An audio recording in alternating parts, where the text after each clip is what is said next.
윤석열 검찰총장이요. 항명을 했습니다. 항명.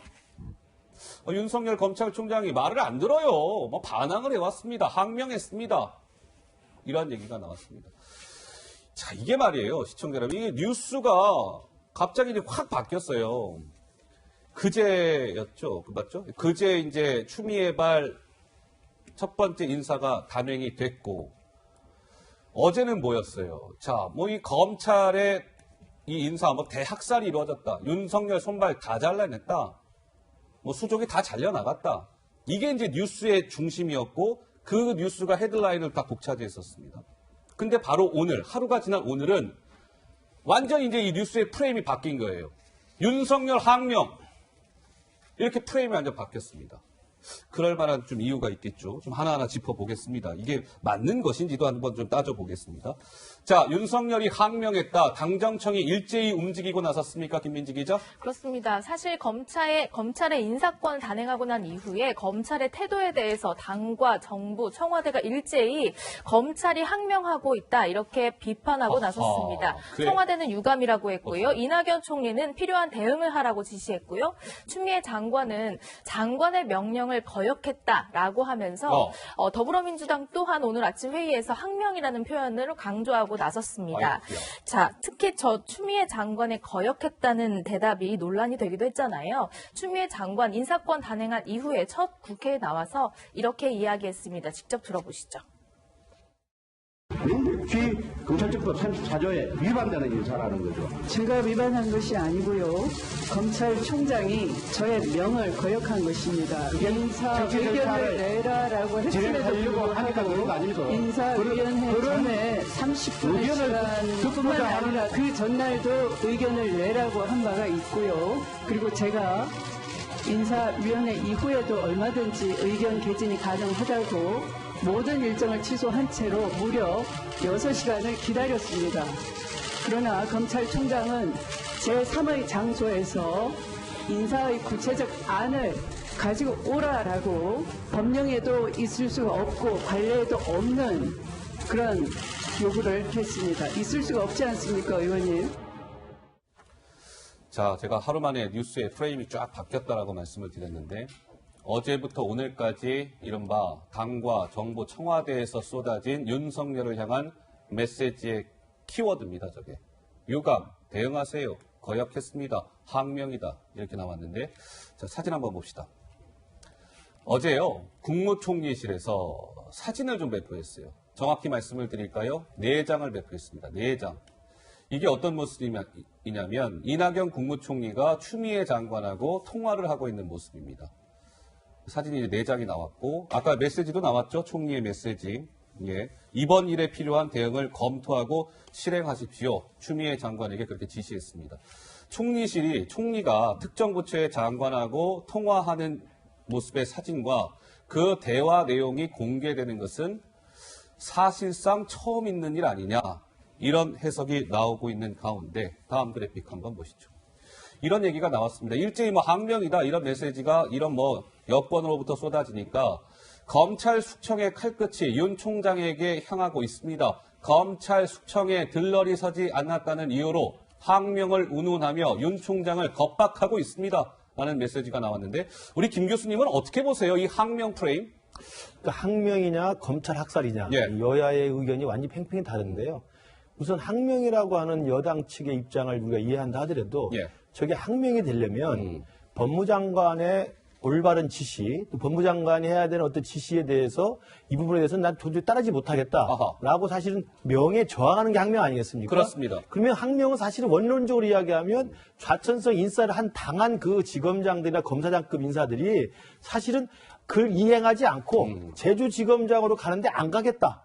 아니면 어디 고검 차장검사로 가는데 안 가겠다. 예. 이렇게 이야기하면 그게 항명이 됩니다. 반항하고. 근데 그걸 다 받아들이고 있는 거 아니겠습니까? 그러니까 결국은 청와대와 법무부 장관의 원칙과 뜻대로, 의도대로 지금 진행이 됐으니까 저는 항명이 아니라고 말씀드리고요. 예. 두 번째로 항명은 외형적인 형식의 내용입니다. 근데 중요한 것은 본질은 뭡니까? 이번 1월 8일 날의 검찰 인사의 본질은 예. 청와대를 겨냥하고 있는 울산시장 선거 개입 사건에 대한 수사를 감독하고 또 지휘하고 있는 예. 지휘부에 대해서 검찰이 인사권을 발동한 거잖아요. 아하. 그러니까 이건 어떻게 보면은 네네. 형식은 항명이라고 우길 수 있겠지만 내용과 본질에 있어서는 청와대를 겨냥한 권력형 비리 수사에 대한 인사권을 활용한 저는 비리라고 생각합니다. 예, 그러니까 예. 그게 아니면 어떻게 이게 어떤 의도를 가지고 했는지 아무도 모르지 않겠습니까? 그래서 네. 시기적으로나 방식적으로 봤을 때 이례적인 인사권을 발행한 것은 제가 볼 때 청와대를 겨냥한 수사에 대해서 제동을 걸기 위한 그런 검찰에 대한 인사권 개입이 아닌가 예. 이런 의혹이 더 크다고 생각을 합니다. 일각에서는 한국장 이런 얘기도 나오던데 이게 맞는 얘기인지 한번 봐주세요. 일각에서는 그러니까 당과 정부 청와대가 이른바 윤석열 총장한테 이 항명 프레임을 딱 씌워서 제발로 나가게끔 하려고 하는 거 아니냐. 당신 이쯤 되면 분위기 파악하고 좀 나가세요. 이런 시그널을 지금 주는 거 아니냐. 알아서 옷 벗고 나가주기를 지금 사실상 대놓고는 아니지만 물밑에서 압박하고 있는 거 아니냐. 이런 얘기도 나오는데 어떻습니까? 그래서 이제 검찰총장을 감찰하고 예. 그다음에 뭐 징계할 거 없는가 이런 법령 한번 찾아보라 이런 지시를 내렸겠죠. 다음 주에 저희 보여드릴 겁니다. 예. 그런데 사실 이제 우리 김 교수님이 잘 설명을 해주셨지만은 사실 검찰총장하고 법무부 장관이 인사와 관련해서 협의를 하는 거는 한쪽이 일방적으로 지시하고 한쪽이 듣고 그런 관계가 아니에요. 예. 그 검찰청법에도 나와 있지만 34조 그 1항에는 검사의 임명과 보직은 법무부 장관의 제청으로 대통령이 한다. 그 다음에 바로 뭐가 나면 이 경우 법무부 장관은 검찰총장의 의견을 들어 검사의 보직을 제청한다. 예. 이렇게 돼 있거든요. 네. 근데 이제 추미애 법무부 장관이 지금 항명이라고 하는 건 9시 반에 당일 1월 8일 9시 반에 10시 반까지 장관실 오세요. 와서 얘기해 했는데 이걸 안 들어갔다는 얘기 아닙니까? 그리고 또 그거 이제 안 되니까 그 다음에는 오후 4시까지 나 기다려 줄 테니까 그러면 의견 제시해. 아하. 이렇게 얘기했는데 끝까지 제시를 안 했다는 거 예, 아니겠습니까? 예. 그런데 검찰청법에 보면요. 검찰총장하고 법무부 장관이 검사장 인사를 할 때 서로 협의하는 절차 과정에 대해서는 구체적으로 하나도 명시가 안 돼 있어요. 예. 그동안은 어떻게 했느냐? 그동안에는 예. 장관과 총장이 서로 서로 제3의 장소에 제3의 장소라고 한다고 해서 무슨 뭐 어디 안가나 어디 밀실에 가서 하는 게 밀실에 간다는 아니고 의미가 아니라 대부분 뭐 예. 법률구조공단 뭐 거기 사무실에 간다든지 이렇게 서로 얘기하기 좀 좋은 자리에 가서 왜냐면 검사장급 이상 인사는 바로 한마디만 나가더라도 금방 검찰 내부에서 퍼지거든요. 네네. 정치권에도 금방 퍼지고 그렇기 그렇죠. 때문에 예. 그런 데 가서 상호 서로 협의를 한 다음에 그 얘기가 두 사람만 얘기를 안 하면은 절대로 퍼질 수 외부 안 없는 거. 나가니까. 그런 데 가서 이제 서로 상호 의견을 조율하라 한 건데 예. 이거를 가지고 형식적으로 법무장관실로 오라고 했는데 안 왔으니까 알았다. 이게 항명이다. 이렇게 얘기하는 거는 검찰청법에 원래 협의하라고 하는 목적이 뭡니까? 예. 검찰총장의 의견을 들으라고 실질적인 의견을 들으려고 했는데 추미애 장관이 전혀 그거를 들을 생각도 없었고 형식적으로 듣는 형식만 취하고 그거에 응하지 않은 검찰총장의 항명이라고 주장을 하는 것이죠. 예, 알겠습니다. 얘기도 안 되는 거죠. 예. 그러니까 이게 지금 이제 뭐 당과 정부 청와대에서는 윤석열이 항명했다 이런 주장을 하고 있는데 그럼 과연 윤석열 총장이 항명을 한 것이냐? 이거 팩트 체크가 좀 필요한데 하국장께서 일단 맛배기는 보여주셨어요. 잠시 후에 또 저희가 깊게 한번 들어가서 짚어볼 겁니다. 한번 좀 집중해서 봐주시고요. 자, 문재인 정부가 그동안 윤석열 검찰총장을 향해서 문재인 청와대가 이런 발언들을 쏟아내 왔었죠. 그 영상이 준비되어 있습니다. 잠깐 만나보시죠. 최순실 게이트 추가 수사 및 관련 사건 공소유지를 원활하게 수행할 적임자를 승진 인사하였습니다. 서울중앙지검 검사장 윤석열. 우리 이제 윤 총장님은 권력형 비리에 대해서 청와대든 또는 뭐 정부든 또는 뭐 집권 여당이든 정말 엄정한 그런 자세로 임해 주시기를 바라고요. 살아있는 권력에 대해서도 똑같은 자세가 돼야 한다고 생각하기 때문입니다. 네, 문재인 대통령 우리 윤 총장님이라고 얘기했습니다. 우리 윤 총장님. 굉장히 몇 년 된 얘기인 것 같지만 얼마 안 됐습니다. 지난해 7월 이야기입니다. 저게. 한 6개월 사이에 글쎄요. 분위기는 좀 썩 많이 달라진 것 같죠. 자, 이런 거예요. 어제부터 오늘까지 윤석열이 항명했다 이런 주장을 쏟아내고 있다라고 말씀을 드렸는데 김민지 기자 오늘 민주당에서 어제보다도 조금 더 수위가 높아졌다면서요? 그렇습니다. 오늘 민주당 회의에서요. 이해찬 대표 그리고 이인영 원내대표 입에서 항명이라는 단어가 여러 번 나왔습니다. 윤석열 총장의 태도를 항명이라고 규정짓고 비판에 나선 건데요. 지도부의 목소리 준비되어 있습니다. 검찰의 항명은 그냥 넘길 수 있는 일이 아닌 것 같습니다. 지검장급 인사에는 대통령의 권한입니다.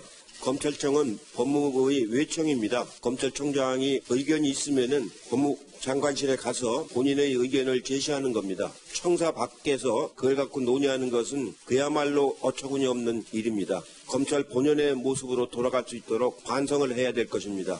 윤석열 검찰총장에게 당부합니다. 검찰은 항명할 것이 아니라 순명해야 합니다. 그것이 공직자의 사명입니다. 검찰은 더 이상 권력자가 아니라 국민의 검찰로 다시 태어날 것을 거듭 바랍니다. 네, 정부와 여당의 항명 프레임에 이런 논평도 나왔습니다. 어떤 논평일까요? 자유한국당에서는 사극에서나 볼 법한 단어들이 나왔다. 그리고 왕정국가에 살고 있는 모양이다. 이렇게 했고요.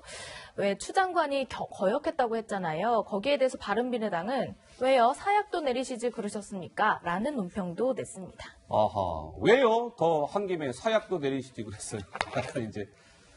약간 비틀어서 논평이 나왔습니다. 그러면 제가 조금 전에 말씀을 드렸잖아요. 윤석열 총장이 그럼 과연 항명한 게 맞는 걸까? 한번 좀 따져보겠습니다. 시청자 여러분. 이런 과정이 있었는데 인사 초안도 제시하지 아니하고 윤석열이 항명했다고요? 이게 맞는 걸까요? 이런 건데.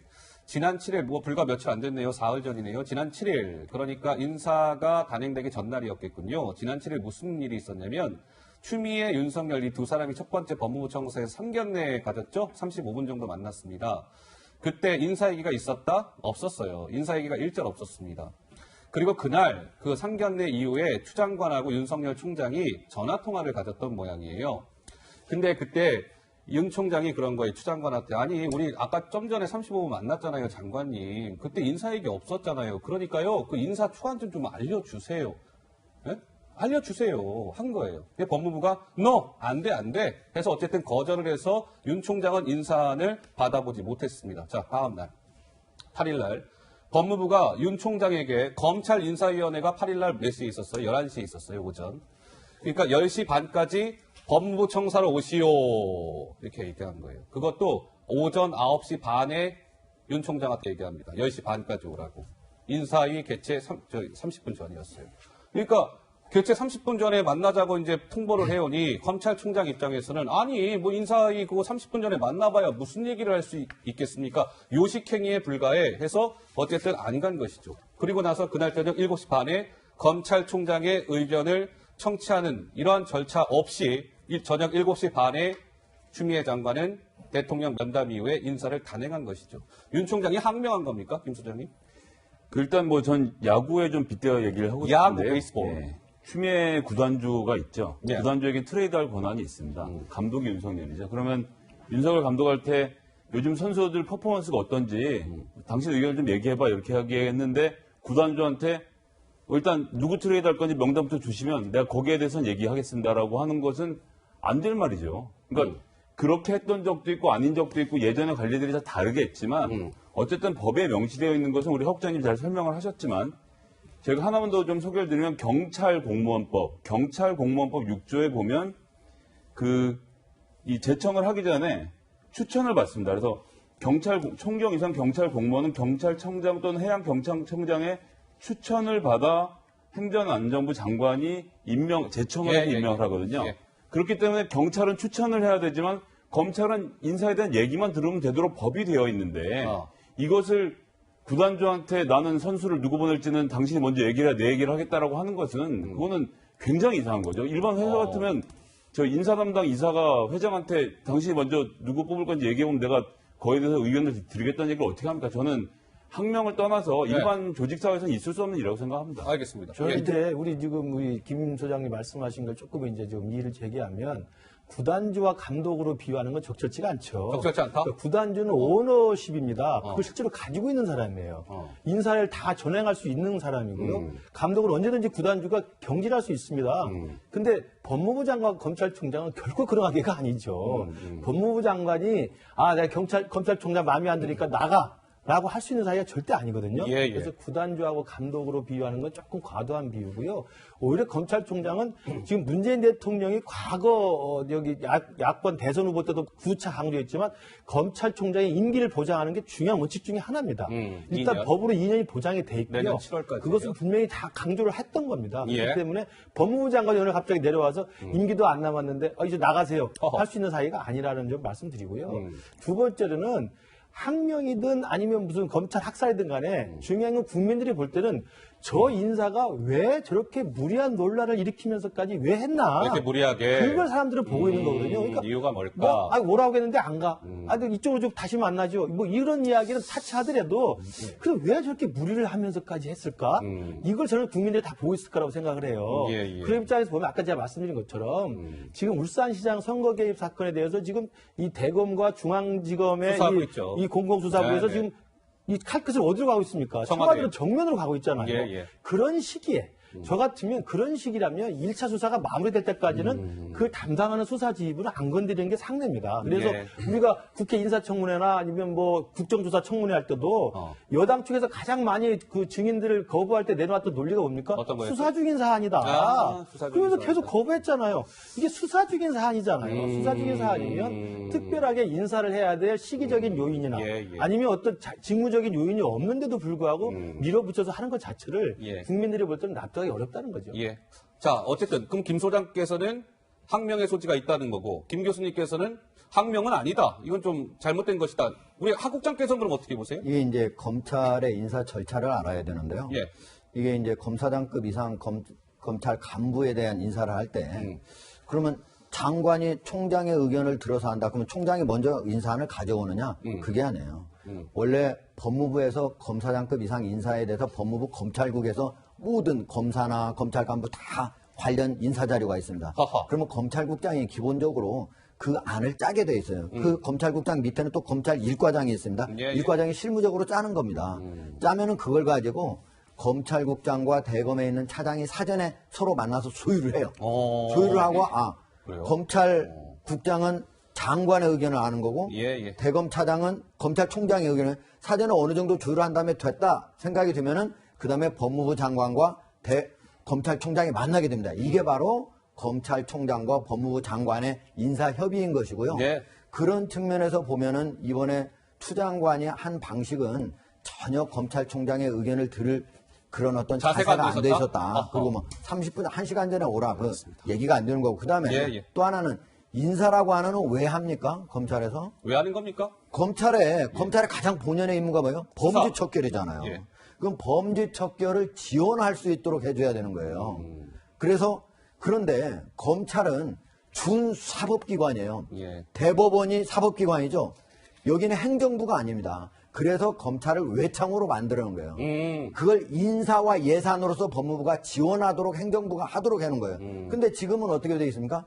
검찰의 수사에 영향을 미치도록 하기 위해서 인사를 가지고 한 거예요. 보시면 아시겠지만 조국 비리 수사한 사람 한동훈 대검 반부패 강력수사 어디 보내서 부산고검 차장으로 보냈죠. 가장 처음 검사장 될 때 하는 자리에 대검의 가장 중요한 자리에 있었던 사람을 가장 초임 검사 가는 자리로 보냈다. 좌천도 아주 세게 좌천을 시킨 거죠. 부산으로 보낸 게 그렇죠. 한동훈 부장을 마찬가지로 박찬호 대검 공공수사부장 여기도 중요한 자리. 우리가 보통 빅4라고 하는 곳에 대검에 두 곳이 들어가는 자리입니다. 근데 그 사람은 어디로 보냈어요? 제주지검장. 제주지검장. 일선 검사장 중에 가장 낮은 곳이라고 할 수 있는 곳이 바로 제주검사장인데 글로 보내서 그러니까 수사를 지원하고 잘 할 수 있도록 해준 게 아니고 수사를 못하도록 한 거죠. 너네 수사 이번에 잘못했다 경질한 거죠. 이게 어떻게 제대로 된 인사라고 말씀드리겠습니까? 오늘 하국장께서 하실 말씀이 많으신 것 같습니다. 제가 오늘 차근차근 오늘 하국장 말씀을 좀 들어보도록 하겠습니다. 자, 추미애 장관이요. 어젯밤에 국회 본회의장에 있었는데 언론사에 그 추 장관이 뭐 휴대전화로 뭘 이렇게 연락하는 장면이 포착이 된 것 같아요. 저희가 그 이미지는 보여드릴 수 없으나 내용은 나왔습니까? 그렇습니다. 추미애 장관에게 이낙연 총리가 왜 필요한 대응을 하라고 지시했잖아요. 그 지시를 받은 이후에 누군가에게 지시를 내리는 추 장관의 휴대전화가 찍혔습니다. 자, 어제 저녁 본회의장에서요. 법무부 간부에게 이 징계 관련 법령을 파악해보라 이런 내용을 보낸 겁니다. 조두현 장관 정책보좌관에게 보낸 메시지를 살펴보면 내용은 지휘 감독 권한의 적절한 행사를 위해 징계 관련 법령을 찾아놓길 바란다라고 해서 어떤 이낙연 총리 지시에 따라서 뭔가 법무부에서도 준비에 들어간 그런 모습이 카메라에 포착된 겁니다. 그렇습니까? 그러니까 항명했다. 이제 이런 얘기가 나오고 있는 가운데 추 장관이 어젯밤 본인의 장관 정책보좌관한테 카카오톡으로 이거를 보내는 장면이 포착이 된 거예요. 지휘감독 권한의 적절한 행사를 위해 징계 관련된 법령 있잖아요. 그거 좀 찾아놓으세요. 그럼 이게 암시하는 게 뭐겠습니까? 윤 총장에 대한 징계에 법무부가 착수하는 거 아닐까? 뭐 이런 관측이 당연히 나올 수밖에 없지 않을까요? 다음 한번 보시죠. 검찰에서는 지금이 왕조 시대입니까? 라는 이런 의견이 나오고 있는 가운데 검사 징계법에 명시된 검사 징계 종류는요, 5개입니다. 해임, 면직, 정직, 감봉, 견책 이렇게 있거든요. 근데 검사에 대한 징계는 검찰총장이 요청을 해요. 그럼 검찰총장은 본인을 할 수 없잖아요. 그러니까 검찰총장에 대한 징계는 누가 합니까? 지금은 추미애 법무부 장관이 요청할 수 있게끔 되어 있는 것이죠. 그런데 지금까지 검찰총장에 대한 이런 감찰한 전례는 없다는 거예요. 검찰 안팎에서는 그러니까 아이고 윤 총장 이쯤 되면 좀 알아서 그냥 대충 눈치채고 좀 나가세요. 뭐 이런 메시지를 읽힌다는 건데 징계 카드 꺼내들까요? 김 교수님 어떻습니까? 만약에 징계 카드까지 꺼내드리면 사상 초유의 사태가 생기는 사상 건데 초유의 사태.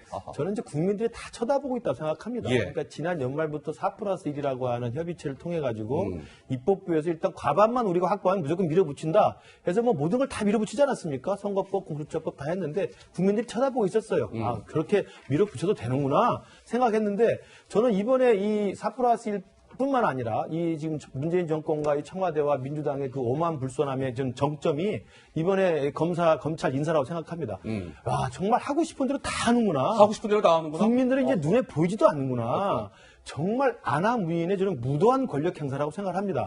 바로 그렇기 때문에 만에 하나 정말 지금 윤석열 검찰총장이 조국 사건 수사부터 시작해서 울산 하명 수사부터 시작해서 이런 감찰부마 사건에 대한 살아있는 권력을 겨냥한 이런 올고준 수사에 대해서 마치 결과적으로 그 사람들 내치는 거잖아요. 내치는 걸 했는데 말 안 들으니까 징계까지 하겠다? 저는 그렇게까지 하면 정말 우리 국민들이 다 판단할 거라고 보고요. 또 하나만 말씀드리면 지난 박근혜 정권 다 하시지 않습니까? 자기 국정원 댓글 사건으로 박정희 정권을 턱밑까지 수사를 해오니까 어떻게 했습니까? 총장을 자를 수는 없고 총장이 나가지도 않고 그러니까 어떻게 했습니까? 가장 비열한 방법을 동원했죠. 언론을 동원해가지고 혼외자 이야기를 해가지고 정말 자존심 상하게 해서 나가게 했잖아요. 그러니까 저는 그런 식의 또 다른 가장 적폐스러운 스타일로 만약에 윤석열 검찰총장을 촉발하려고 한다면 저는 국민들이 가만히 있지 않을 거라 생각합니다. 응답하지 않을 것이다. 예, 하 국장께서 법적으로 따지면요. 예. 검사징계법에 이제 2조에 직무상의 의무를 위반하거나 직무를 게을리할 때로 이제 만약에 본다면은 최대한 본다면 거긴데 아니 윤석열 검찰총장이 내가 내 의견을 좀 얘기를 할 테니까 먼저 인사안을 주시오. 끝내 안 주고 그 다음에 뭐 1시간 전에 통보해서 거기까지 장관실에 오라고 하거나 전혀 그 전에 있었던 관리하고 전혀 다르게 이렇게 요청을 하는 것을 거기에 응하지 않았다고 이게 직무상의 의무를 위반하거나 직무를 게을리했다고 볼 수 있습니까? 제가 오늘 법조인 여러분한테 물어봤지만 전혀 그렇게 볼 수 있는 사람이 있다는 사람 한 사람도 한 사람도 없었어요? 알겠습니다. 자, 뭐 징계를 하고 싶어도 뭐 이렇게 걸어서 해야 되는데 지금 그럴 만한 지금 뭐 이게 소지가 없어 보인다. 이제 이런 말씀이신데, 자, 김민지 기자. 오늘 자유한국당이나 야권에서는 지금 이 인사와 관련해서 뭐 엄청나게 지금 맹폭을 가하고 있죠? 그렇습니다. 한국당은요, 검찰 대학살이다. 이런 표현까지 썼습니다. 오늘 청와대 분수대 앞을 찾아서 규탄 집회를 열었는데요. 검찰 학살, 뭐 국민이 분노하고 있다. 이런 현수막도 내걸고 규탄 집회를 가졌습니다. 오늘 한국당의 목소리를 한번 들어보시죠. 문재인 대통령이 기획하고 추미애 법무장관이 실행한 윤석열 검찰 대학살은 전두환 정권의 야만보다 더 심각한 야만입니다. 검찰총장에게 회의 30분 전에 참석하라고 통보를 해서 정권에 반항하는 그림 만들어 놓고 안 입고 오면 나가라고 노골적으로 압박하는 것을 보면 정말 후한무치도 이런 후한무치가 있을 수 없습니다. 북한 김정은 주석을 3번이나 만났습니다. 어쩌면 김정은을 감기 위해서 법과 제도를 하나씩 고쳐가는 것 아니냐 이런 의구심을 많은 국민들이 가지고 있습니다. 네, 자유한국당에서는 여러 가지 비판의 목소리가 나왔죠. 전두환 정권보다 지금의 이 문재인 정부가 더 심각한 지금 야만적인 행태를 보이고 있습니다. 등등의 목소리를 들으셨습니다. 자, 이제 자유한국당은 이런 것이고, 그러면 이제 여권, 여당, 이쪽에서는 당연히 아까 말씀대로 윤석열이 잘못했어. 아니, 말 안 듣고 말이야. 왜 그 장관이 인사안을 내라고 하는데 내지도 않고, 항명한 거 아니야. 이게 이제 여권의 주장 아니겠습니까? 특히 더불어민주당에서는 이분이 지금 나서서 뭔가 윤 총장을 맹공격하고 있는 것 같습니다. 목소리가 준비되어 있습니다. 잠깐 들어보시죠. 본분을 망각한 채 사실상 항명을 한 것입니다. 과거와 결별하지 못한 검찰 적폐 드라마의 압축판을 보는 듯해 씁쓸합니다. 윤 총장은 지금이라도 본인의 신분과 위치를 자각하고 대통령의 인사권에도 스스럼 없이 도전할 수 있다는 오만방자한 인식과 행태에 대해 사죄해야 합니다. 물리력을 가진 기관에 이런 사단이 만들어지면 큰 폐해가 있었죠. 대표적인 게 전두환 사단에서 하나회 아니었습니까? 저는 그 기자들이 당연하게 윤석열 사단의 해체, 문제의식 없이 그 기사 보도하는 것 자체가 저는 이해가 안 되는 거고요. 네, 자, 더불어민주당의 홍익표 수석 대변인입니다. 대변인 중에서도 제일 고참인 거죠, 수석 대변인. 자, 홍익표 수석 대변인은 윤석열 총장을 향해 오만방자합니다. 엄히 다스려야 합니다. 이렇게 얘기했어요. 진중권 교수도 가만히 있지 않았습니다. 홍익표는요, 그냥 뇌 없는 인형이에요. 이렇게 SNS에서 일갈했는데요. 우리 김 소장님은 어떻게 보시는지요? 저는 지금 왕조 시대도 아니고, 이게 좀 세대를 결별해서 한 시대를 앞으로 나갔는데, 검찰총장이 감찰받은 전례가 없으니까 감찰을 하려고 하는 건 무엄하다. 지금 이렇게 얘기하고 있는 거 아닙니까? 감찰이 필요하면 하는 거죠. 감찰을 하라고 얘기하는 것은 아니지만 검찰총장에 대한 감찰 전례가 없다고 해서 검찰총장에 대한 감찰을 못하겠다라고 얘기한 건 이건 정말 이것이야말로 왕조시대라는 생각이 들고 좀 전에 말씀하신 대로 행정부 외청의 어떤 이 간부의 일을 가지고 우리나라 제1야당이 이렇게 나서서 게다가 제가 아까 전에 듣다가 이제 특히 김정은 오누나 부분 굉장히 불쾌한데요. 정가빈 의원. 정가빈 의원님, 김정은 위원장 이렇게 좋으시면 본인이 북한이랑 할 일이지 왜 자꾸나 민주당을 걸고 넘어지시는지 지금 민주당에서 누가 김정은 편을 든다고 이렇게 말씀하신 전 알 수가 없고요. 이런 얘기도 좀 사실 안 나왔으면 좋겠고 여기 제일 중요한 것은 법무부가 예전에 검사들이 법무부를 다 장악하고 찜쪄먹던 시절에는 법무부가 검찰청을 도와준 존재였지 모르겠지만 지금은 문민이 통제하는 시대거든요. 그렇게 해서 군대도 문민이 통제하고 국정원도 문민이 통제하기 때문에 이제 검찰도 문민이 통제하는 시대로 왔고 선출된 권력인 대통령과 법무부 장관이 검찰을 지휘하고 이런 지휘가 마음에 안 들면 아까 이제 김 교수님 말씀 잘하셨지만 국민들이 이건 아니구나 싶으면 선거에서 내치면 되는 겁니다. 선거에서 심판하면 된다? 그렇게 시스템을 만들어 가야지 이게 이렇게 무엄하니 뭐니 해가면서 감찰도 안 된다라고 하는 것은 제가 보기엔 좀 무리가 있는 얘기인 것 같습니다. 그렇죠. 그러니까 감찰의 권한이 있고 감찰할 수 있는 조항이 있으면 법에 따라 행사를 하면 된다고 생각을 하고요. 근데 다만 아까 제가 말씀드린 것처럼 만약에 감찰까지 해서 징계라는 수순을 밟아서 윤 총장을 몰아낸다고 한다면 국민들이 다 눈뜨고 보고 있다는 말씀만 제가 드리는 거고요. 두 번째로는 이게 왕조시대 때 하는 거니까 사실은 어떻게 할 수 없다. 아까 홍익표 수석 대변인이 전두환 하나회를 비유를 하는데요. 전두환 하나회하고 윤 총장이 이른바 특수통 중심으로 해서 자기 측근들을 부대로 만들어가지고 검찰을 장악하고 있다고 비교를 하고 있는데 지금 가장 중요한 건 그거 아닙니까? 이 검찰 인사를 왜 대통령과 청와대와 추미애 장관이 밀어붙였느냐만 국민들 생각하면 되는 거예요. 이 검찰 인사를 왜 이렇게 밀어붙였느냐. 그건 간단하지 않습니까? 아까 제가 누차 말씀드린 것처럼 이 검찰 인사로서 가장 큰 득을 보는 사람이 누구고 이 검찰 인사로 가장 큰 손실을 보는 사람이 누군지를 알면 이걸 왜 밀어붙였는지를 정확히 안다고 생각해요. 그러니까 이 부분에 대해서 제가 볼 때 국민들이 헷갈려하지 않는다고 생각합니다. 그러니까 지난 연말에 4+1의 오만불손한 권력 행사를 이번에 2월 8일 날 검찰 인사를 통해서 국민들은 이 정권이 어디까지 가려고 하는가를 제가 볼 때 봤다고 생각을 해요. 그러니까 우리 김 소장님 말씀대로 이번 4.15 총선에서 분명히 심판을 할 겁니다. 예. 야당을 심판하든 이 정권을 심판하든 국민들은 이제 판결을 내릴 때가 왔다고 생각을 합니다. 자, 그러면 김민지 기자, 우리 이 얘기 좀 한번 해봅시다. 추미애 장관이 어쨌든 이제 인사를 단행했고 인사에 대한 추 장관의 나름의 평가가 있지 않았었습니까? 그렇습니다. 사실 인사 절차에 관해서 비판을 받았다면 이번에는 이제 인사 내용에 관한 내용인데요. 지역 편향성이 좀 있는 것 아니냐라는 비판도 나왔는데 추 장관이 뭐라고 대답했는지 직접 영상으로 확인해 보시죠. 중요한 사건들 그동안에 심혈을 기울여 수사하던 분들이 전부 바뀌었습니다. 공교롭게 특히 인사가 친노, 친호남 인사로 딱 채워졌습니다. 그렇지 않습니다. 지역 안배를 하고 가장 형평성 있고 균형 있는 인사라고 생각합니다.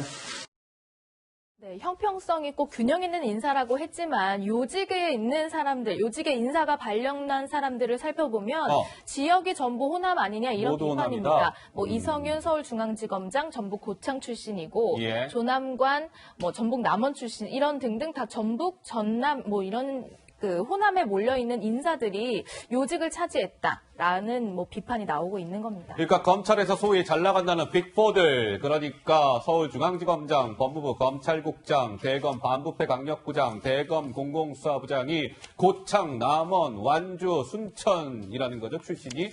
그런데 추미애 장관은 좀 전에 목소리로 들으셨죠? 가장 균형감 있는 인사였습니다. 라고 얘기했습니다. 그런데 검찰의 빅4가요, 특정 지역 출신으로 꾸려진 게 노무현 정부 이후에 한 번도 없었답니다. 그러니까 노무현 정부 이후에 이게 지금 처음 있는 일이라는 건데요. 하국장 보시기에 추미애 장관 가장 균형감 있는 인사였습니다. 동의가 되십니까? 어떻습니까? 가장 균형감 있는 인사다. 이렇게 말하기는 어렵지만은 과거에 보면은 이제 독재 정권 시절이나 사실은 김영삼 정부 시절 이때까지만 하더라도 대부분 검찰 간부들은 대부분 이제 TK나 PK, 소위 영남 세력에 의해서 대부분이 장악돼 왔었거든요. 대표적으로 이제 YS 정부 말기 같은 경우는 법무부 장관부터 검찰총장, 그 다음에 서울지검장, 그 다음에 검찰국장, 공안부장, 중수부장, 이 모든 사람들이 거의 다 PK로 다 이제 돼 있는. 근데 검찰국장 딱 하면 박순영 검찰국장만 TK였고 나머지는 다 PK였고 PK? 그런다고 하더라도 다 영남이죠. 그렇게 이제 장악돼 있었던 건데 그 이후에는 이제 정권이 왔다 갔다 하면서 조금씩 균형을 잡아왔어요. 근데 이번 같은 경우는 총 45명의 검사장급 이상 인사 중에 공석인 3곳을 빼면은 42곳이거든요. 그 중에 제가 한번 확인을 해보면 서울이 10명, 그 다음에 영남이 13명, 호남이 14명, 경기 인천 2명, 강원 2명, 충청 1명입니다. 그동안에 영남이 거의 호남의 2배, 3배씩 검찰 간부들을 해왔다고 하는 측면에서는 이번 같은 경우는 좀 이례적이다. 그리고 심지어 영남 전체 TK 6명, PK 7명인데 영남 전체보다도 호남 숫자가 많았다고 하는 건 상당히 이례적입니다. 그리고 그 중에서도 서울지검장, 법무부 검찰국장, 그리고 대검 반부패강력부장, 그리고 공공수사부장 대검에 이 4개 요직이 모두 호남으로 되어 있는 거는 진짜 아주 이례적이죠. 다만 이 4사람을 제가 한번 보면은 이성윤 서울지검장 같은 경우에도 상당히 나름대로 특수마약, 금융, 인사까지 모두 다양한 분야에서 해봤던 분으로 서울지검장에 어떻게 하지 못할 사람이 왔느냐? 그러지 않다. 그리고 마찬가지로 조남관 검찰국장, 심재철 배용원, 그다음 반부패 강력부장이나 공공수사부장 같은 경우에도 검찰 내부에서는 나름대로 능력이 있고 인품도 괜찮다고 하는 사람들이 왔다고 하는 측면에서는 이제 전체적으로 지역적으로 과거와 달랐다고는 하지만 그 사람들이 무능력자가 그 자리에 왔다 이렇게 말씀드리기는 어렵습니다. 알겠습니다.